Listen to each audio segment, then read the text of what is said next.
আপনারা জানেন গত 10 তারিখে national heart foundation national medical কলেজের সামনে প্রকাশ্য দিবালোকে সন্ত্রাসী কর্তৃক আমাদের একজন তারিক সাইদ মামুন গুরুতর জখমপ্রাপ্ত হন।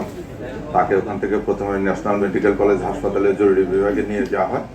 সেখান থেকে ঢাকা মেডিকেলে নিয়ে গেলে ডাক্তাররা তাকে মৃত ঘোষণা করে। প্রকাশ্য দিবালোকে দুর্বৃত্ত কর্তৃক গুলি করে হত্যায় দেশব্যাপী চাঞ্চল্যের সৃষ্টি হয়। তখন ঊর্ধ্বতন কর্তৃপক্ষের নির্দেশে ঢাকা মহানগর গোয়েন্দা বিভাগ ছায়া তদন্ত শুরু করে। ঘটনাস্থলের আশেপাশে সিসি ফুটেজ সংগ্রহ এবং বিশদ পর্যালোচনা করা হয়। প্রাপ্ত গোয়েন্দা তথ্য এবং ফুটেজ বিশ্লেষণের প্রাপ্ত তথ্যসমূহ বিশ্লেষণ করে প্রাথমিকভাবে অপরাধীদের শনাক্ত করা হয়। তাদেরকে গ্রেপ্তারের লক্ষ্যে সিলেট, নরসিংদী এবং ঢাকার বিভিন্ন স্থানে অভিযান পরিচালনা করা হয়। ঘটনার এক পর্যায়ে নরসিংদী ও ঢাকার বিভিন্ন স্থানে অভিযান পরিচালনা করে ঘটনার সাথে জড়িত 5 জন আসামিকে গ্রেপ্তার। ঘটনায় ব্যবহৃত সরবরাহকৃত অর্থ, ঘটনায় ব্যবহৃত মোটরসাইকেল, 2টি পিস্তল, তারপরে আপনার অস্ত্রগুলি উদ্ধার করা হয়। অভিযানকালে আসামি ফারুক, রবিন, শামীম ও রুবেলকে নরসিংদী সদর থানাধীন ভেলানগর হইতে গ্রেপ্তার করা হয়। গ্রেপ্তারকৃত আসামিদের তল্লাশিপূর্বক ফারুক ও রবিনের হেফাজতে থাকা 1,53,640 টাকা উদ্ধার করা হয়, যা আসামি ফারুক ও রবিনকে সন্ত্রাসী রনি হত্যাকাণ্ডের পারিশ্রমিক হিসেবে প্রদান করে।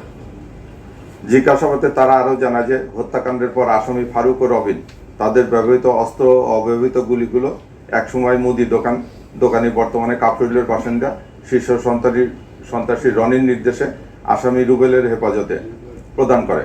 আসামি রুবেল অস্ত্রগুলি প্রাপ্তির পর তা রনিকে মোবাইল ফোনে নিশ্চিত করে। প্রাপ্ত তথ্যের ভিত্তিতে রুবেলকে নিয়ে মোহাম্মদপুর থানাধীন রায়েরবাজার এলাকায় অভিযান পরিচালনা করে অপর গ্রেপ্তারকৃত আসামি ইউসুফ, উনি পেশায় দর্জি, তার বসত বাড়ি থেকে তার দেখানো মতে 11/11/2025 তারিখে 23টা 5 ঘটিকায় 2টি বিদেশি পিস্তল, 6 রাউন্ড গুলি, 2টি ম্যাগাজিন উদ্ধার করা হয়।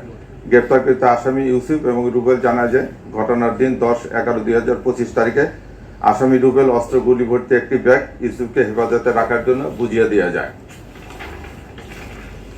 আসামিদের জিজ্ঞাসাবাদে জানা যায় যে সন্ত্রাসী রনি কর্তৃক আসামি ফারুকের সহায়তায় মামুনকে হত্যার একাধিক পরিকল্পনা ও প্রচেষ্টা গ্রহণ করা হয় এবং আগের পরিকল্পনাগুলো ব্যর্থ হওয়ার পর তখন তারা আগামী 10/11/2025 তারিখে ফারুকের হত্যাকাণ্ডের জন্য বেছে নেয়। ওই দিন নিহত মামুনের মামলায় হাজিরা দিন ধার্য ছিল।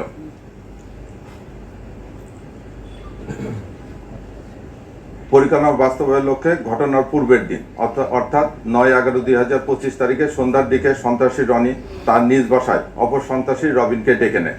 রনি জানায় তার সঙ্গে ফারুক, সুমন, কামাল সহ আরও 2-1 থাকবে, তারা মামুনকে হত্যা করবে। তখন রবিন রনির এই প্রস্তাবে রাজি হয়।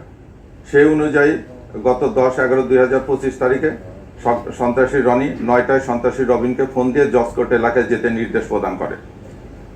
10টার দিকে সন্ত্রাসী রবিন তার বন্ধু শামীম, যে ঢাকা ডেন্টালের আউটসোর্সিংয়ে লিফট অপারেটর, তার মোটরসাইকেলে চড়ে রবিন জজকোর্ট এলাকায় গমন করে।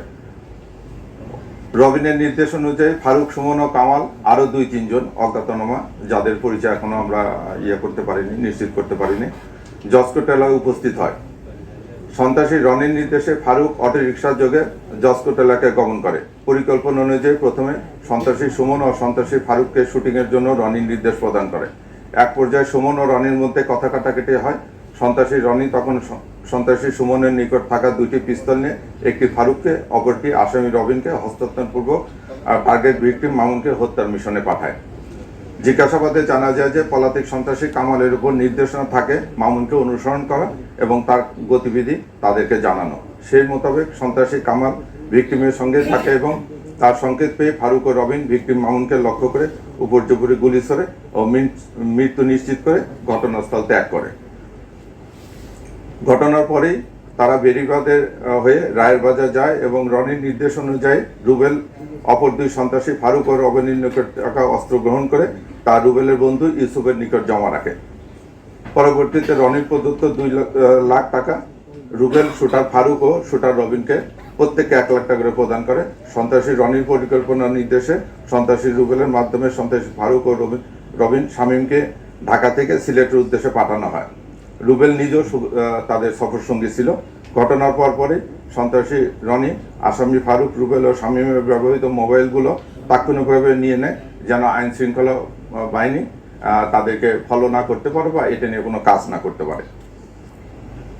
সিলেটে গমনের পর রবিন ও রুবেলের প্রচেষ্টায় ভারতে প্রবেশের চেষ্টা করে। সেখানে ভারতে প্রবেশের কোনো সুযোগ সুবিধা না পেয়ে তারা সেখান থেকে সিদ্ধান্ত নেয় যে তারা সাতক্ষীরা সীমান্ত হয়ে তাদের এক পরিচিত লোকের মাধ্যমে তারা ভারত গমন করে। তারা ফেরার পথে সিলেট থেকে রওনা হওয়ার পথে আমরা তাদেরকে নরসিংদী থেকে